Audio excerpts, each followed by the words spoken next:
these tank raids have gone into the north of Gaza. Israel has although it says it wants to, eliminate Hamas altogether, it's made a lot of talk about the focus being on northern Gaza, hence that appeal to people in northern Gaza, to civilians in northern Gaza, to move south. There's a military issue there, but it does. I don't know. It's speculation. It can only be speculation, really. That some of this is about establishing a stick to go with the carrot of some of these negotiations. Let's now speak to Richard Spencer, the Times' correspondent in Israel. He's live in Tel Aviv with us this morning. Good morning, Richard. Good morning. Richard, what is your assessment then of what's happened overnight? I think two things to say, really.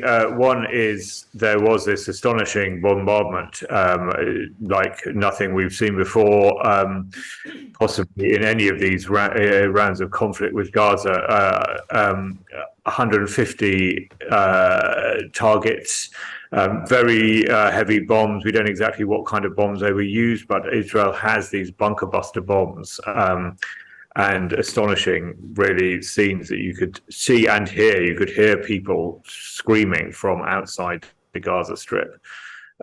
So a very heavy bombardment. People were cut off. We were not able to speak to our correspondents in Gaza, and they haven't yet made contact. But the networks are just starting to come up, and we are starting to get people reacting from inside Gaza to that astonishing bombardment. And meanwhile, two columns of tanks went into Gaza from the north and the northeast side of that tiny strip, and engaged with Hamas fighters. Both sides seem to be accepting that there were battles there. They've now withdrawn.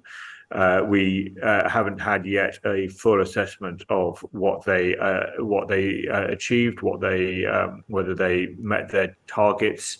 The initial report that there were no Israeli casualties or losses, but as I say, details are still coming out. Yeah, certainly. Look, we've just heard from the IDF spokesperson, Daniel Hagari, so from the Israeli Defense Forces, and he has said that those who've travelled south as instructed, that humanitarian aid will increase, he says. Does that suggest to you, Richard, that there will be a pause in Israel's offensive to allow that humanitarian aid to reach inside Gaza? So one issue that we still don't have any great clarity on is that there were negotiations. I was told that the negotiations were proceeding quite fast on a variety of issues, which may or may not be linked. That's a strange thing to say, but I'll explain. So there are three issues that are being negotiated between Hamas and Israel through third parties like Qatar. There is the issue of the hostages, there is the issue of humanitarian aid, and there is the issue of de-escalation and a ceasefire, or maybe that's four in some ways, a temporary ceasefire or de-escalation of the whole conflict.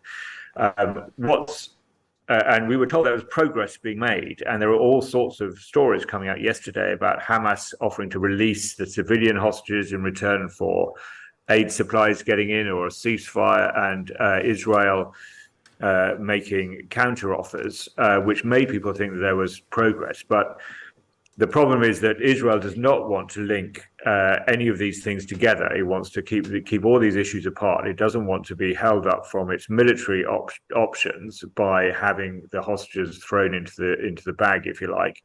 Nor does it want to allow a large amount of fuel to go into Gaza that would allow Hamas to restock their fuel supplies. So these negotiations are incredibly complex, and the one interpretation is that the offensive last night was less the start of a full-scale ground offensive, and more a lesson, a statement by Israel about the failure of those talks. Mm.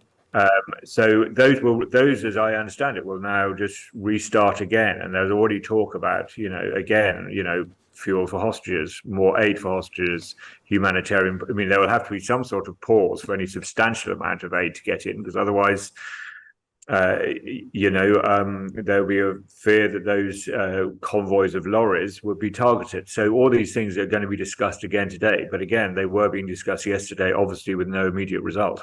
Yeah, let's hear from a clip from then Daniel Hagari, the Israeli military spokesperson. He has been speaking. He's given this update.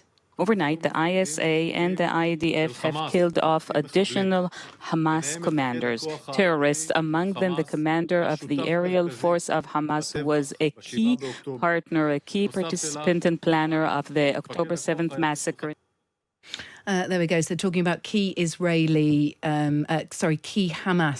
officers, military leaders, who, as a result of last night's offensive, Richard, have died.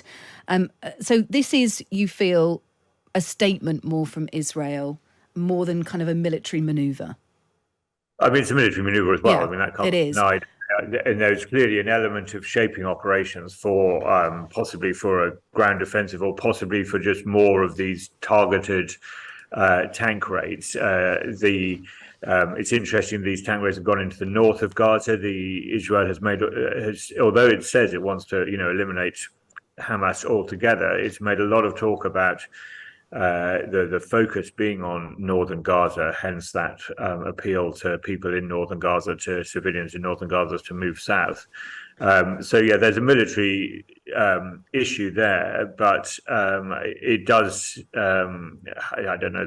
It's speculation. It can only be speculation, really. That some of this is about establishing a stick to go with the carrot of some of these negotiations. Well, look, thank you so much for speaking to us, Richard. Much appreciated. That's Richard Spencer, the Times correspondent in Israel, currently in Tel Aviv.